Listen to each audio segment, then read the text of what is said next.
Hello friends, welcome to G-Centric. So in this lecture, we will see some of the exceptions which are related to superposition theorem. Okay, so now coming to this ninth question, you have got 2 voltage source of 5 volt, okay, and a 2 ohm resistor connected in parallel. Now, in parallel connection, will there be 2 voltages of different values or will there be same voltages? It will be same. If here it's 5 volt, here also it will be 5 volts. Okay, same voltage will appear across this 2 ohm resistor also, right? So now if we apply superposition theorem, okay, so we will short this circuit, okay, we will remove this, we will short this one. Now if you see, if you apply the KVL, okay, in this loop, okay, for example, if you consider this loop and apply KVL, then there is a violation, okay, because what does it say? It says that algebraic sum of the voltages in a loop should be equal to 0, but here you are getting 5 which is not equal to 0, okay. So what you will do, I will redraw that voltage back 5 volt,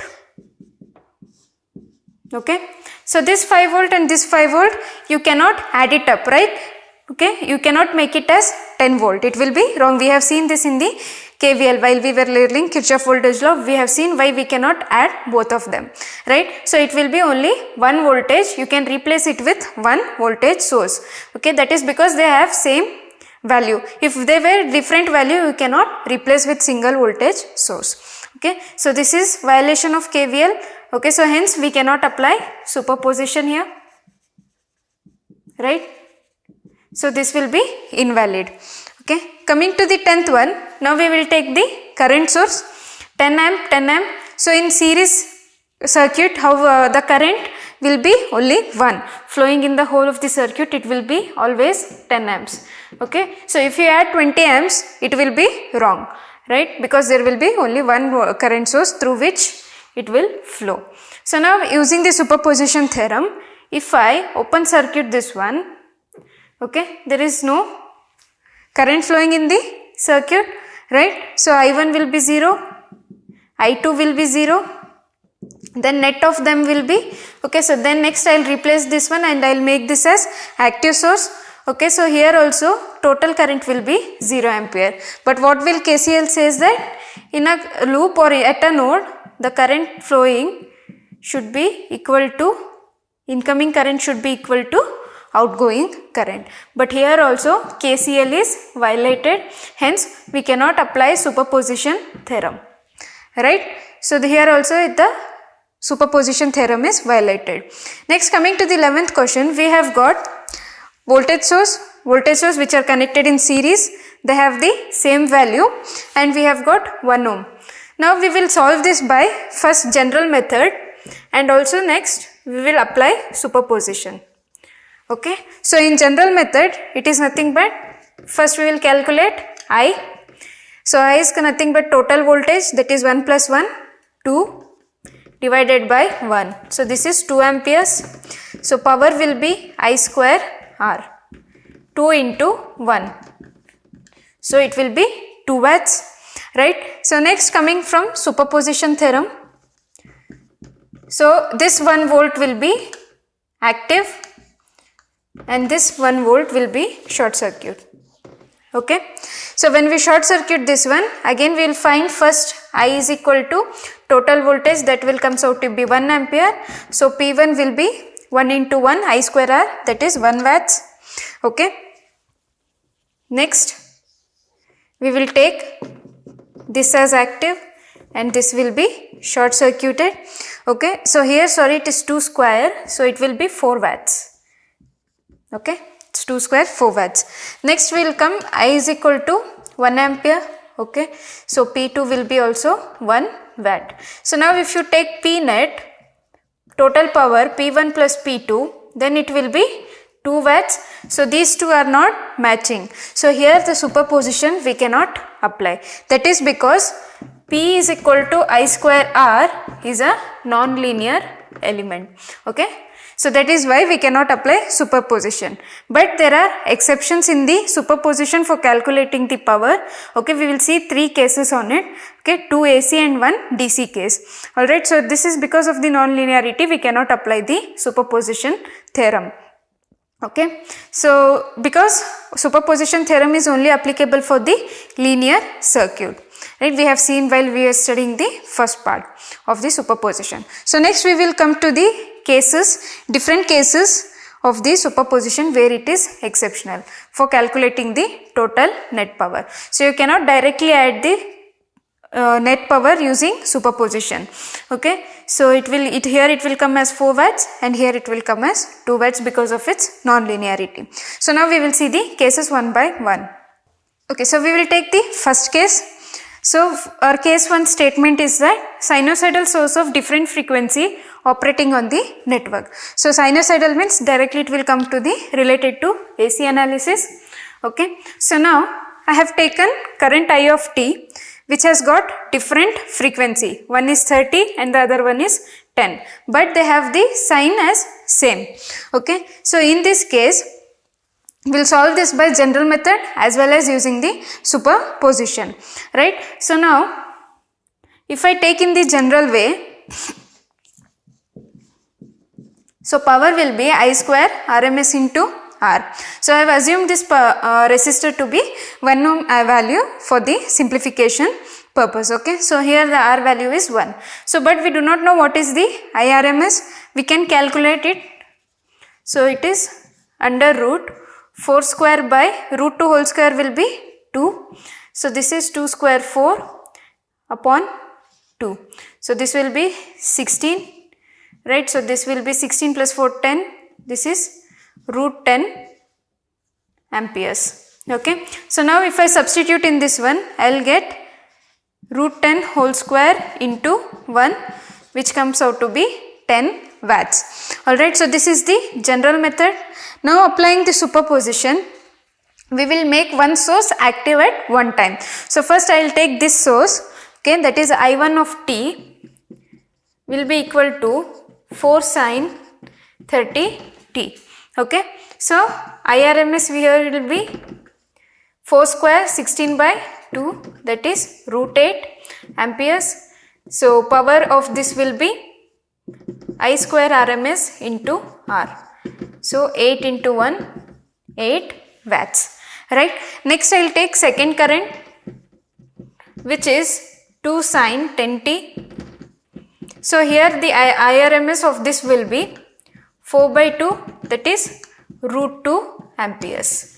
Okay, so next I can calculate power when this source is active. So it will be 2 into 1 which comes out to be 2 watts, right.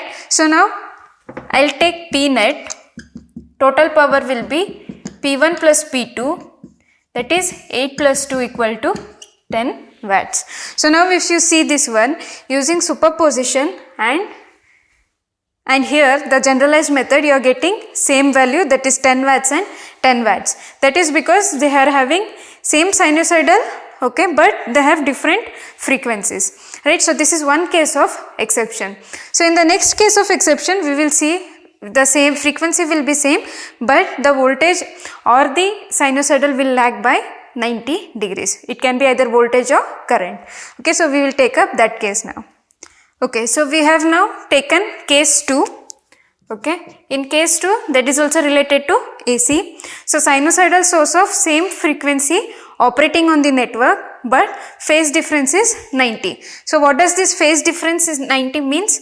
It does, one is sine cos, okay, one is sine and the other one is cos, but they have got the same frequency. So this also we will solve by both the methods, one is generalized as well as superposition. So coming to generalized method, okay, so first we will calculate I RMS, so which comes out to be 16 by 2 plus 4 by 2, 20, 10, it is root 10 amperes.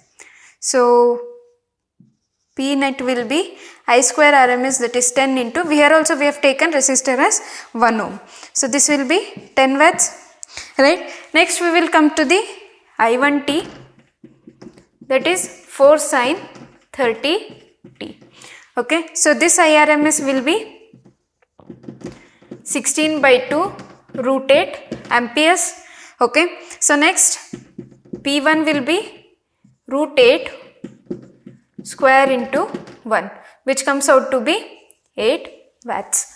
Okay, so second one, that is 2 cos 30t. They have the same frequency and they are lagging by 90 degrees. So here IRMS will be root 2 amperes. Okay, so P2 will be I square RMS into 1, that comes out to be 2 watts. Now add this one, P1 plus P2, we will get it as 10 watts, which is same as generalized value. Okay, so even when there is 90 degree phase difference between the two waves, okay, but they should have same frequency, then you will get the same answer. Now if you take the same example for different frequencies, okay, so if I take 4 sin 30t plus 2 sin 30t. Okay, so let me check this one with the same one. Okay, so first we will solve it by generalized, right? Okay, so this is I of t. Okay, so while solving for the generalized, what we will do, we will take first IRMS, that is 16 by 2 plus 4 by 2. So you will get it as root 10 amperes, right? So P square or P net will be I square, that is 10 whole square into 1 will be 10 watts. Okay, so now taking individually what can I do directly? So before that I can add this one. Okay, instead of doing this generalized method in this way, okay, so this will comes out to be, I can add 4 plus 2 equal to 6 because it has, I got same sinusoidal as well as same frequency. So what I will do, 4 plus 2, 6 sin 30t. So if it's right? So 4 plus 2 I can add directly 6, then sin 30t will be same. Okay, so now for this one I can take IRMS 36 by 2. Okay, so this will comes out to be 218 root 18 amperes. So power will be into R, that is 18 into 1, 18 watts, right? So we have to add directly in this case. Next, coming to individually superposition, I1 of t will be equal to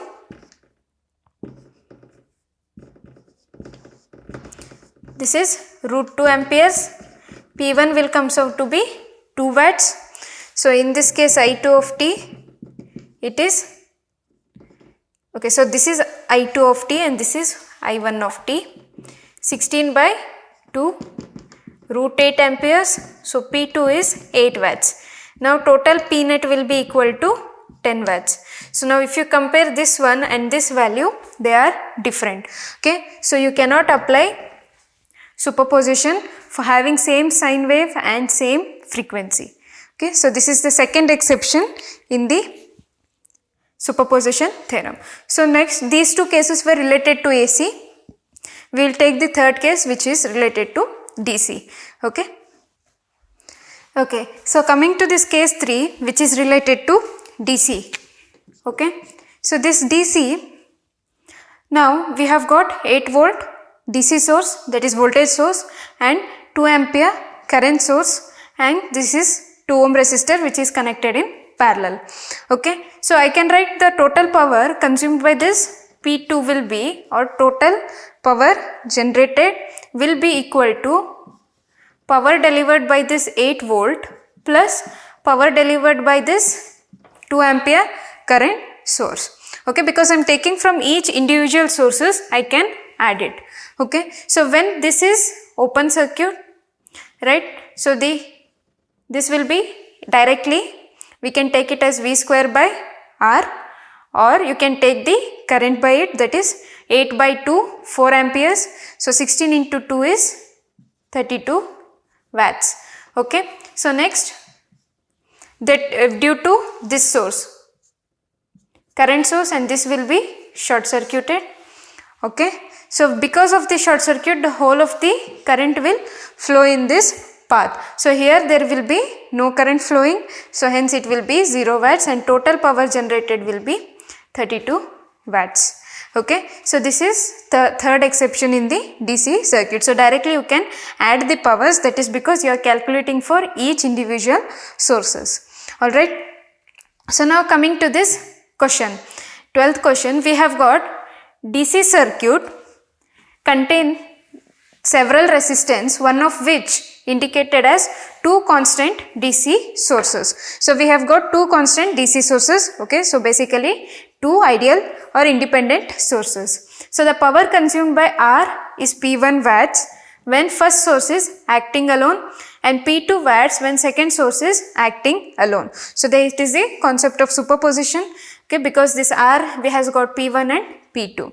So if two sources are acting simultaneously, then power consumed by resistor R is. So when they are together acting, then we have to, if they are active togetherly, then we have to calculate what is the power consumed by the resistor R. Alright. So now to calculate that, first we will take P1. Okay. So P1 is nothing but I1 square into R. Okay. Definitely it's RMS value. And for P2, when source 2 is acting, we will take it as I2 square into R. Okay. So now I can cross multiply and equate it to I1. So it will be root P1 by R. Similarly here also I can do the same, P2 by R. Okay. So but directly I cannot add P1 plus P2, but I can definitely add I1 plus I2 current. Right. So I will write it here as I net is equal to I1 plus I2. Right. Because I cannot add directly P1, P net will be equal to P1 plus P2. Right. So I cannot add them directly. But now I can write P net as sum of these two. Now here I can take minus also, because I do not know which is greater or which will be minimum. Okay. So I can take, the current can be either positive or negative. So I will write it as I1 plus I2 whole square in the formula like this, I square R. Okay. I will keep R as it is. Now this P net, I will substitute the value of I1 and I2. So what will be value? P1 R plus minus under root P1 by, this is P2. So P2 by R whole square into R. So now it is under the square root. If I take it out, this R and that R get cancelled. So final result will be P1 by, so it's not P1, it's P1 plus minus P2 whole square. So this will be P net. P net. So you can, if there are multiple sources also, you can add root P3, root P3, root P4 up to root Pn. Okay. So it is valid for any number of sources. So here what we have done, we have taken P1 and P2 when resistor with resistor value, okay, when they are acting individually. Then since we cannot add power directly P1 plus P2, we will add current I1 plus I2, through which we have got this formula. So based on this concept, we will solve that 13th question. So what does it say? In a given circuit, we have power consumed by resistance R is 18 watts, 98 watts and 50 watts. Okay. So now we have to find, if all the sources are acting simultaneously, then what is the maximum and minimum power consumed. Okay, so this formula is for both maximum and minimum. So we will see how we can find maximum and minimum. Now we have got three values of R when they are acting alone. Okay, so total power for maximum. Okay, so for maximum what sign will you use? You will use always plus. Okay, it gives the maximum value. So P1 is 18 watts. then I have 98 watts, and then I have 50 watts, square of them. So when you solve this one, you will comes out to be 450 watts. So which is maximum. Now to calculate minimum, you can either do trial or error using the negative sign, but suggestion is that you have to go in the descending order. So root 98 minus root 50 minus root 18. So if you do this one, you will get the answer as, this is whole square 2 watts. Okay, so this is P minimum and that is P maximum. Okay, so you can apply for any number of active sources for calculating the total power. Okay, so this was about the superposition theorem. This completes the superposition. In the next lecture, we will see the Thevenin theorem, which is most important in the gate point of view. Okay, thank you.